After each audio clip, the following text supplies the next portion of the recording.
America's third border. What the Trump administration's renewed Caribbean focus really means. By what's in the news. The Trump administration is reasserting a decades-old idea with renewed vigor. The Caribbean is not just a neighboring region. It's America's third border.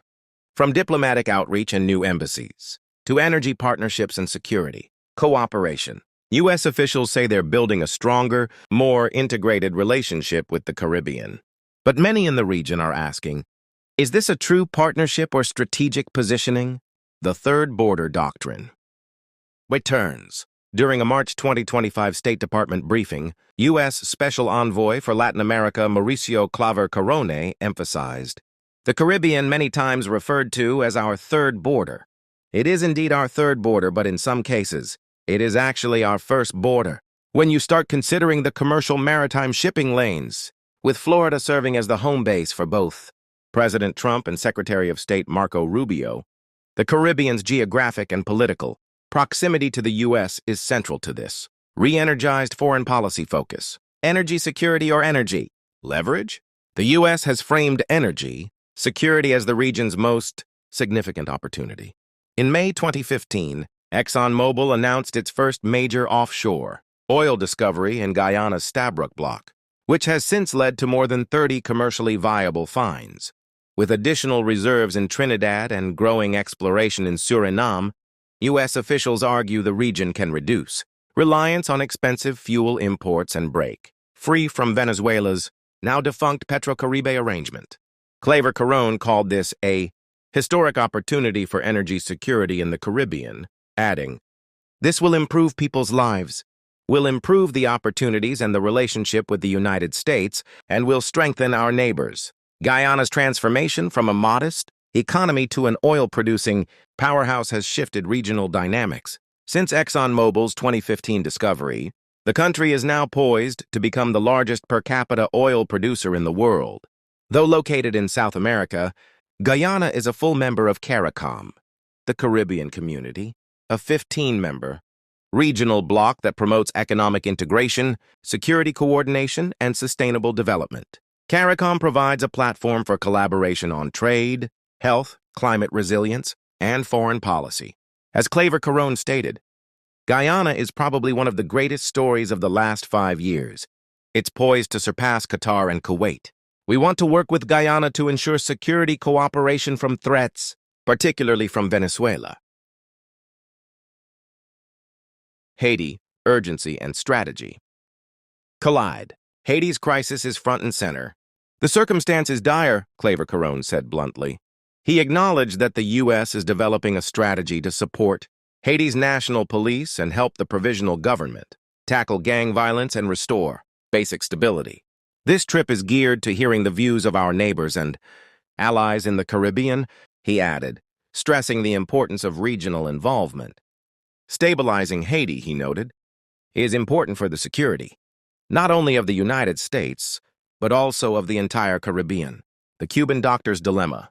Cuba has long supplied doctors across the Caribbean, particularly during public health crises, but U.S. officials argue that the Cuban government exploits its international medical missions. The Trump administration and President Trump have been a leader in the fight against human trafficking, Claver Carone said, whether it's across the border with Mexico or white robe human trafficking by the totalitarian regime in Cuba. He continued, this is not about the quality of Cuban doctors. It's about freedom of movement, freedom of professional practice, and ensuring they're not victims of indentured servitude. The U.S. is encouraging Caribbean countries to pay doctors directly and ensure compliance with international labor standards, citizenship by investment, under U.S. scrutiny. Several Caribbean countries rely on citizenship by investment, CBI programs for revenue, but U.S. officials have warned that these programs could be used by individuals from countries like China or Iran to gain strategic footholds. Claver Carone stated, CBI should not be a major part of these smaller islands' GDP. We want these islands to succeed, and that means building sustainable alternatives like tourism and energy. Caribbean officials, however, have pushed back. As one Eastern Caribbean leader said in a regional meeting, CBI is not about national security threats, it's about economic survival. If the U.S. wants us to move away from it, they must offer something tangible in return. Plaskett reveals strategic U.S. intentions. Delegate Stacey Plaskett, DUSVI, has added further clarity to U.S. motives in the region. In recent public remarks, she confirmed that the U.S. plans to open 3 new embassies in the Caribbean. A Caribbean counter-narcotics strategy is underway to disrupt drug and weapons trafficking. The region is now viewed as a front line of national security and geopolitical competition, particularly with China and Russia expanding their presence. The Caribbean is critical to U.S. homeland security, especially through our territories, Plaskett stated. We're not just trying to maintain diplomacy, we're trying to shape the balance of power. Caribbean nations, engaged but wary. During Trump's first term, U.S. engagement in the region focused on dismantling Venezuela's Petro-Caribbean influence. While many leaders welcome U.S. involvement, they are equally clear about their priorities. We welcome collaboration, one Caribbean official told regional media, but we will not be co-opted.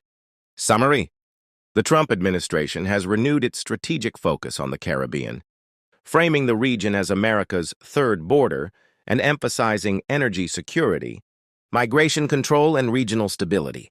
Key initiatives include expanded diplomatic outreach, increased support for security efforts in Haiti, scrutiny of Cuban medical missions, and concerns over citizenship by investment programs.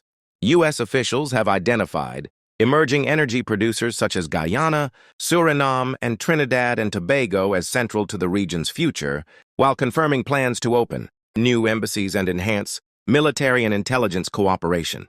The Caribbean Community, CARICOM, includes 15 member states: Antigua and Barbuda, the Bahamas, Barbados, Belize, Dominica, Grenada, Guyana, Haiti, Jamaica, Montserrat, St. Kitts and Nevis, St. Lucia, St. Vincent and the Grenadines, Suriname, and Trinidad and Tobago. These nations continue to engage in diplomatic dialogue with the United States as regional policies evolve.